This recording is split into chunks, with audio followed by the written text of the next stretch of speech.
Pasti kalian gak asing nih sama salah satu karakter animasi yang ikonik ini. Ya, dia adalah Shrek, sosok bertubuh besar atau bisa dibilang raksasa yang berwarna hijau. Tapi tahu gak sih kalian, tahu sebelum karakter ini muncul ke publik, ternyata ada seorang pria yang memiliki kemiripan dengan karakter Shrek. Nah, kalau kalian pengen tahu siapa pria tersebut dan apa yang terjadi sama dia, sehingga memiliki kelainan fisik seperti raksasa. Terus seperti apa sih kisah kehidupannya? Jadi langsung aja kalian tonton video ini sampai habis, tapi jangan lupa subscribe ya, maka kalian menjadi lebih tahu. Hai, I'm Vega. Terima kasih sudah klik video ini. Bagi kalian yang belum subscribe, silakan subscribe ya. Oke guys, dengarkanlah dan menjadi tahu. Namanya adalah Maurice Tillet. Dia ini dilahirkan di Rusia tanggal 23 Oktober tahun 1903. Kedua orang tuanya berkebangsaan Prancis, tapi Tillet ini dibesarkan di pegunungan Ural, tempat ibunya kerja sebagai guru dan ayahnya sebagai seorang insinyur kereta api. Sedihnya, saat usianya si Tillet ini masih sangat kecil, ayahnya meninggal dunia.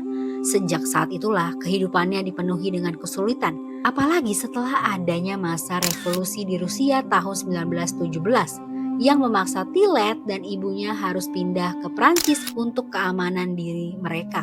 Nah, singkat cerita, setelah Tillet ini berusia sekitar 20 tahunan, tubuhnya mengalami pembengkakan aneh di mana kaki, tangan, dan kepalanya menjadi lebih besar.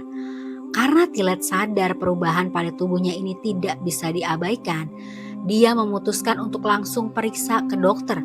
Lalu, hal yang mengejutkan harus dia terima, yaitu dokter mendiagnosis Tillet telah menderita kondisi fisik yang langka, yaitu akromegali, di mana suatu kondisi hormonal menjadi terlalu aktif, sehingga semua jaringan tubuhnya bertumbuh dengan cepat, termasuk tulang-tulangnya menjadi lebih tebal. Walaupun pihak DreamWorks tidak membenarkan atau membantah atas kemiripan Maurice Tillet dengan karakter Shrek, tapi yang perlu kalian ketahui nih, walaupun Tillet ini menderita kondisi fisik yang langka, ternyata Tillet telah menyelesaikan gelar sarjana hukum di Universitas de Toulouse. Karena awalnya dia ini memiliki cita-cita sebagai pengacara, tapi karena suaranya yang berat dan penampilan fisiknya yang berubah, Tillet jadi gak yakin nih kalau dia bisa berhasil menjadi pengacara. Akhirnya dia nyoba nih untuk mendaftar sebagai teknisi di Angkatan Laut Prancis dan dia bekerja di sana selama kurang lebih 5 tahun.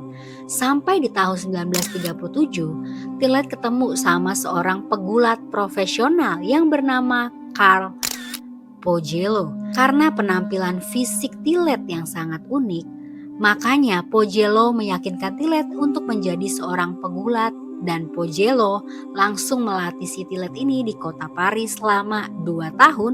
Tillet berhasil menjadi pegulat profesional. Tapi karena masa itu telah terjadi Perang Dunia Kedua di tahun 1939, Tillet memutuskan untuk pindah ke Amerika Serikat. Nah, di sanalah popularitasnya sebagai pegulat profesional semakin meningkat. Yaitu selama bertahun-tahun dia tidak pernah terkalahkan selama pertandingan, bahkan menjadi juara dunia kelas berat dari Mei 1940 sampai Mei 1942. Walaupun telah beredar foto yang menyebut bahwa Tillet berfoto bersama istrinya, nyatanya Tillet ini sedang berfoto bersama model yang bernama Dorian Lake yang ternyata bukan merupakan istrinya. Sedihnya, di tahun 1954, kesehatannya Tillet ini menurun drastis. Dan dalam rentang waktu kurang dari sebulan, Carl Poggelo yang merupakan pelatih sekaligus teman baiknya Tillet telah meninggal dunia. Lalu setelah Tillet mengetahui kabar meninggalnya Poggelo, kesehatannya makin menurun. Dan Tillet dinyatakan telah meninggal dunia juga karena penyakit kardiovaskular, yaitu 13 jam setelah kematian Poggelo, tepatnya di tanggal 4 September tahun 1954, saat dirinya sudah berusia sekitar 51 tahun. Jadi itulah kisah kehidupan Maurice Tillet yang diduga sebagai sosok inspirasi dari karakter fiksi yaitu Shrek. Dari kisah kehidupan Maurice Tillet ini kita bisa belajar walaupun dia membuat hidup kita terasa sulit tapi dia tetap berusaha memberikan yang terbaik dan apa yang bisa dia lakukan. Bagaimana menurut kalian? Semoga menginspirasi ya. Terima kasih sudah menonton. Bye bye.